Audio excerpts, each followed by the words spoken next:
శ్రీ శుభోదయం.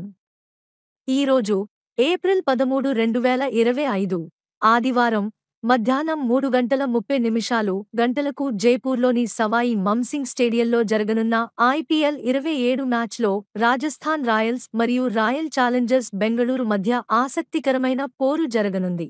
ఈ రోజు మేష రాశికి అనుకూలమైన గ్రహస్థితి ఉంది. ఇది రాజస్థాన్ రాయల్స్ జట్టుకు శుభ సూచకంగా నిలుస్తుంది. కెప్టెన్ సంజు శాంసన్ జ్యోతిష్య ప్రకారం శుభ సమయాల్లో నిర్ణయాలు తీసుకుంటే జట్టు విజయాన్ని సాధించగలదు. రాజస్థాన్ రాయల్స్ జట్టు మధ్య 7 నుంచి 15 వరకు ఓవర్లు కొన్ని సవాళ్లను ఎదుర్కొంటున్నప్పటికీ జోఫ్రా ఆర్చర్ మరియు సందీప్ శర్మ వంటి బౌలర్లు తమ అనుభవంతో ప్రత్యర్థి జట్టును కట్టడి చేయగలరు. ఈ రోజు గ్రహాల స్థితి ప్రకారం రాజస్థాన్ రాయల్స్ జట్టు విజయాన్ని సాధించే అవకాశాలు మెరుగ్గా ఉన్నాయి. కాబట్టి ఈ రోజు జరగనున్న మ్యాచ్లో రాజస్థాన్ రాయల్స్ జట్టు విజయం సాధించగలదని జ్యోతిష్య శాస్త్రం సూచిస్తోంది. శుభం భవతు.